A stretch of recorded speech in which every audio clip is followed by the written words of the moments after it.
Alam mo, napaka-ironic eh. Sila na nga yung umalis, sila pa yung pinakaingay. Sila pa yung may lakas ng loob magsabi na mali ang iglesia, na mali ang Members Church of God International. Teka lang, alam ba talaga nila yung sinasabi nila? Pangalan pa lang, malinaw na. Members Church of God International. Hindi Razon Church, hindi Soriano Church, hindi Daniel Movement. Hindi ito personality-based, ito ay kinasapian ng mga tunay na membro ng Iglesia ng Diyos. Hindi tao ang iglesia. Si Kuya Daniel, si Brother Eli, kahit sino pang may tungkulin, lahat kami members lang. Kasi ang ulo ng iglesia ay hindi tao, kundi si Kristo mismo. Kolosas, Kapitulo 1, Talata 18. Kaya kung sinasabi nilang kami ang iglesia, hindi tao ang iglesia. Kami ay mga kabahagi ng iglesia. Ang tanong, kung kami ay members, bakit kami members? Kasi ang sinusunod namin ay yung doktrina ng Kristyanismo. Ano ba ang core ng pagiging Kristiyano? Pag-ibig. Seryoso, paano mo nga ba masasabing Kristiyano ka kung allergic ka sa salitang pag-ibig? Pag naririnig nila yung MCGI Cares, yung mga feeding programs, blood donation, libreng saklolo, relief operations, ano agad sinasabi? Pakitang tao. Hala? Pakitang tao? Di sana, wag na kami tumulong. Kasi kahit anong gawin, pakitang tao pa rin sa mata nyo. Sino ba talaga ang pakitang tao? Yung tumutulong ba? O yung puro pintas lang pero walang gawa? Ang tanong din, kayo? Anong ginagawa nyo? Kung kami daw puro pag-ibig, aba thank you, at least kami, pag-ibig. Kayo, puro galit, puro rant, puro expose na walang saysay, puro reaction videos, puro kwento, puro chismis, wala namang feeding program, walang outreach, walang bloodletting, walang educational assistance, walang-wala. Sabi ni Kristo, makikilala kayo ng mga alagad ko kung kayo'y may pag-ibig sa isa't isa. Juan Kapitulo 13, Talata 35.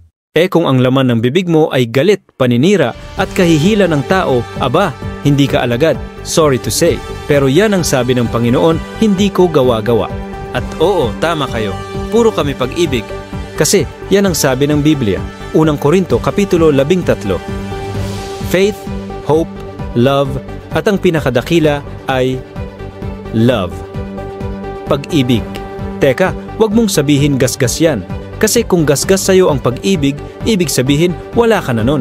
Kasi ang totoong Kristiyano, never magsasawa sa aral na yan. Kasi yan ang utos. Hindi yan optional. Hindi yan dekorasyon. Hindi yan pang-display lang. Kaya wag kang magtaka kung bakit kami nagtuturo ng pagmamahalan. Kung hindi mo kayang makinig sa pagmamahalan, sorry, pero malayo ka pa talaga sa pagiging Kristiyano. Santiago, Kapitulo 2, Talata 17.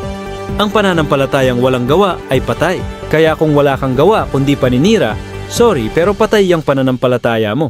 At kung tatawagin mong pakitang tao ang pagtulong, edi sana lahat na lang ng tao maging pakitang tao. At least, may natutulungan. Exiters, hindi kayo naalis, kayo ang umalis. KDR Kapanatics, malinaw ang punto. Sa langit, ang ginagawa ng mga kaanib ay magpuri, umawit, at magbigay kaluwalhatian sa Diyos.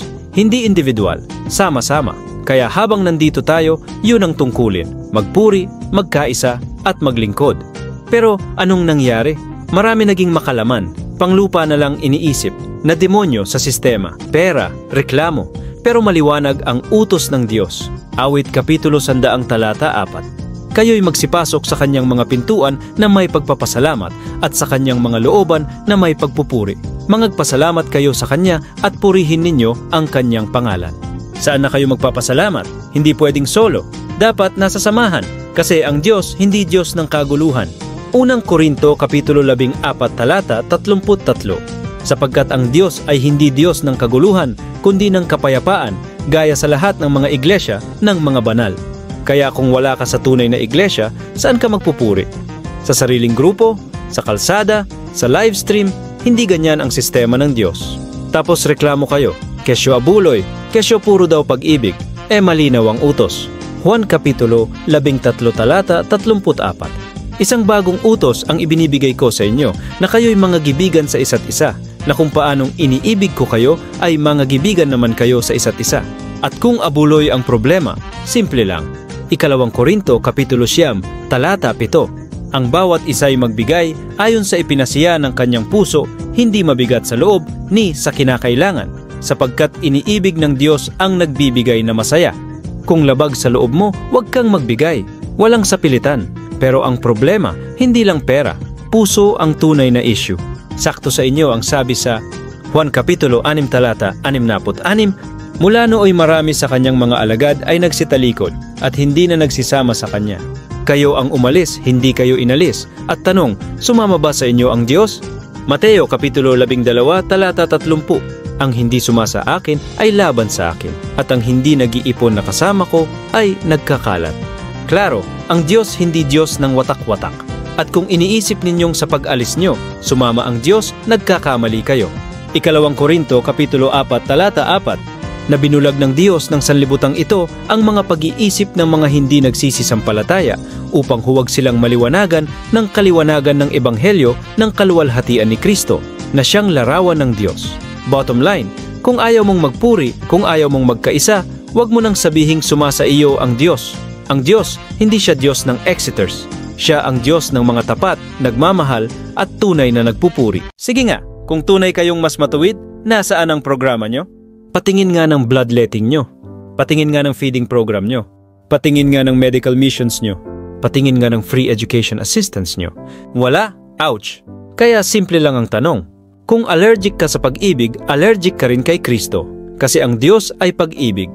Unang Juan Kapitulo 4 talata 8.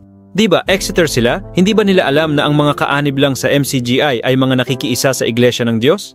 Nakasulat naman doon, ang punto dito, nakianib lang, nakikiisa. Bakit ginagamit nilang dahilan si Kuya Daniel Razon? Bakit siya ang irarason nila? Nakianib lang din naman siya. Nagkataon lang na may tungkulin siya. Hindi kagaya nila.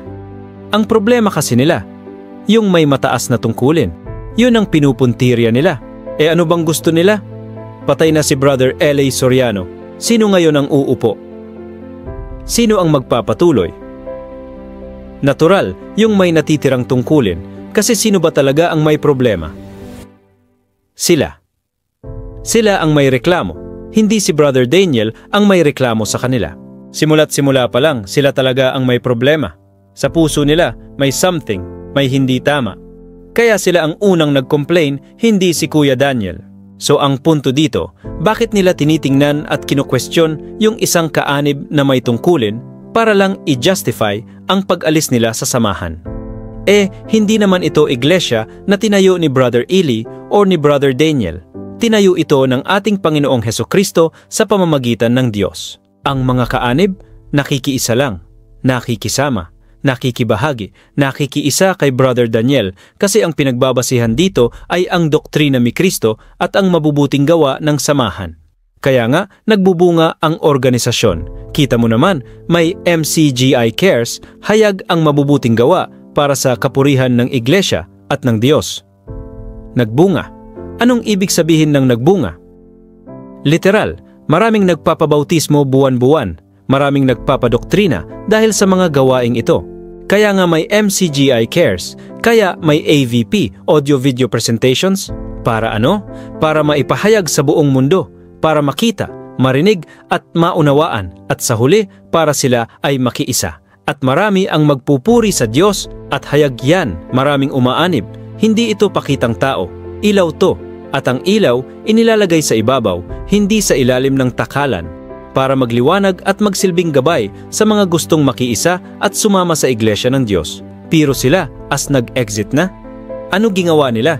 Diba hayag puro paninira at naghahasik ng pagkabahabahagi, sapagkat ang pagiging fanatics ay mababaw lamang. Hindi lang basta pagiging tagahanga, kundi ito ay utos ng Diyos. Oo, utos ng Diyos ang mag-ibigan. Hindi ito optional, hindi ito pang-display lang. Sapagkat ang sabi ni Kristo, mag-ibigan kayo gaya ng pag-ibig ko sa inyo. Kaya kung tunay kang nasa Diyos, hindi ka lang basta fan, kundi ka bahagi sa pag-iibigang itinuro ng Panginoon. Dito walang lamangan, walang siraan, walang paghahati, kundi pagkakaisa sa pag-ibig na mula sa Diyos